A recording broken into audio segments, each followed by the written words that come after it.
place that was safe.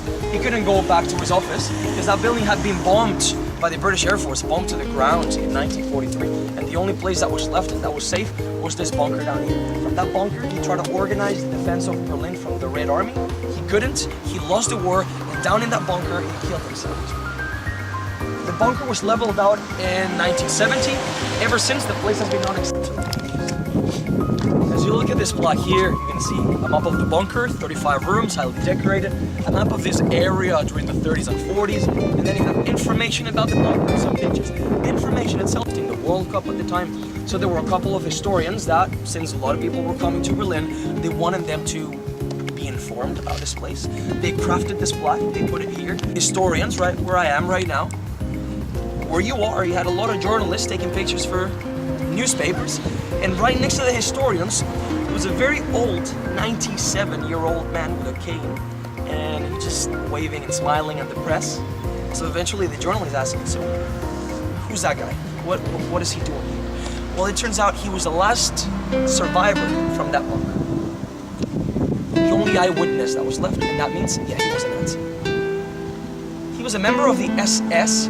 He was one of Hitler's bodyguards in that bunker in the last year of the war. And he faced trial, but he was a minor. He was 17 at the time when he was down in that bunker. So he went to jail for 6 months, and after that, he was set free. He spent his whole life in West Berlin, and he was used quite frequently as a source for history books, for projects like this. And also, I don't know, I'm sure a lot of you have seen the movie The Downfall. Have you seen it? Very interesting movie. If you haven't, I'm sure you've seen a video on YouTube where Hitler is yelling at some generals and then they put the wrong subtitles. It was a viral video back in the day, but if you haven't, write down the name, The Downfall. It is one of the best movies about the Second World War, about the Nazi regime, about what happened down in that bunker. It is good because it's the historical research behind it, the sound is very good. And the only reason why it's good is because they hired a Nazi for that. They paid this guy to be a source, to give out interviews about what happened down in that bunker.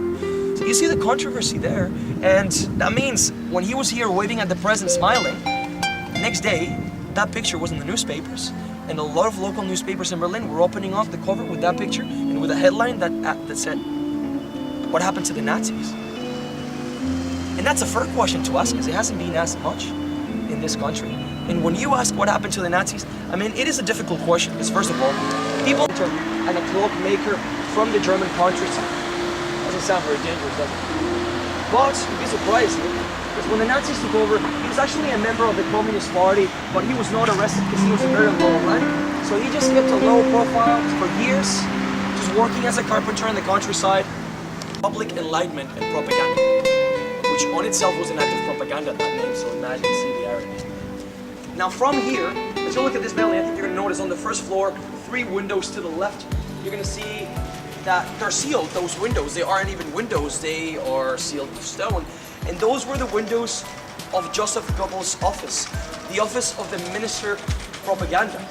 He worked from there, and from there, he was in charge of every single... By the time he became Minister of Propaganda, he was no longer a crowd in a rally, 1,000 people.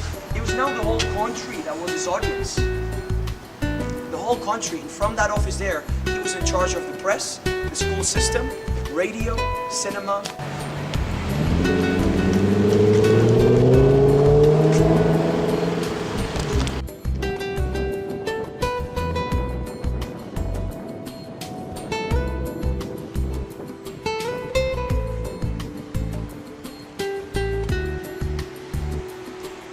A very beautiful building inspired on Muslim architecture, because the architect, Edward Noblock, was a Jew from the Middle East himself, so Sephardic in this case.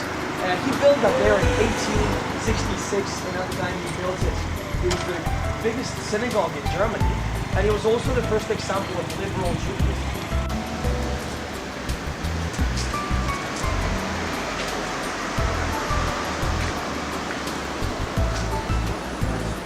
Whenever you guys are done with the pictures, you can try to squeeze in here.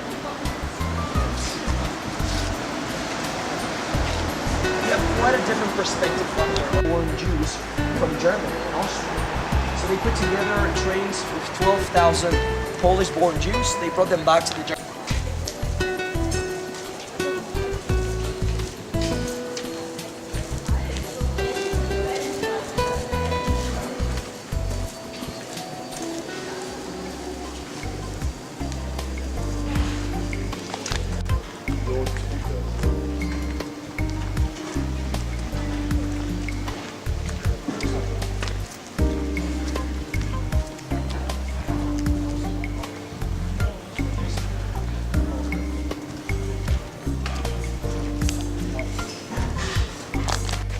As you can see, these are the courtyards that I was telling you about. This is one of the most beautiful courtyards in this area.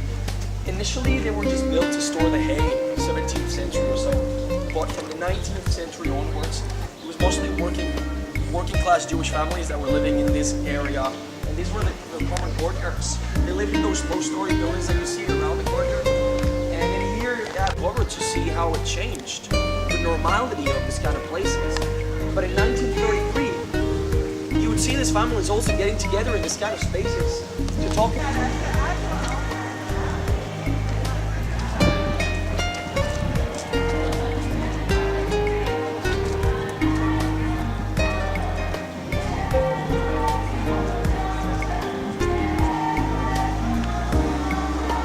Guys, here it's very important that we get as close as we can here, leaving space for people to walk in, because they can kick us out. It's happened before, it can happen again. So let's try to stick together. And I'm bringing you here. I want to show you this.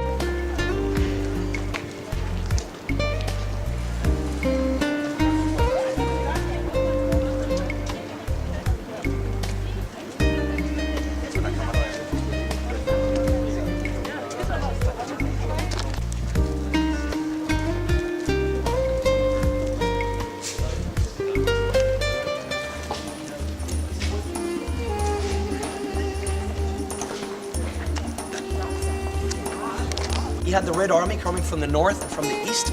From the north, there were two detachments. One of them, it was the one that was basically entering the city with tanks.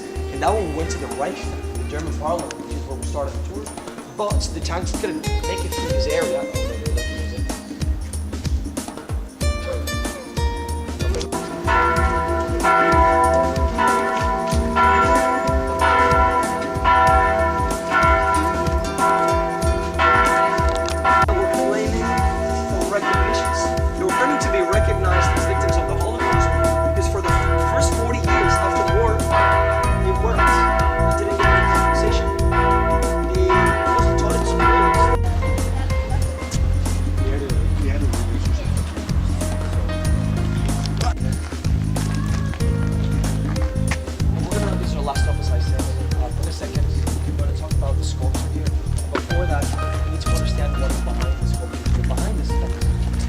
It's a memorial yard from back in the day. It was the 16th century.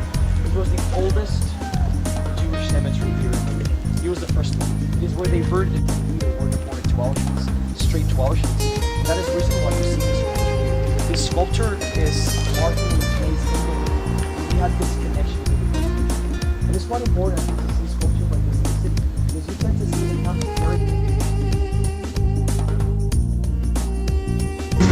Der Fahrer entgleist ist, wenn das kein Beweis ist für die Midlife-Crisis. Ich hab's zwar nicht bemerkt, aber danke, jetzt weiß es. Bevor sie in der Hosen Arbeit für meine Worte, so heute sein Groß, was es sich sein wird. Was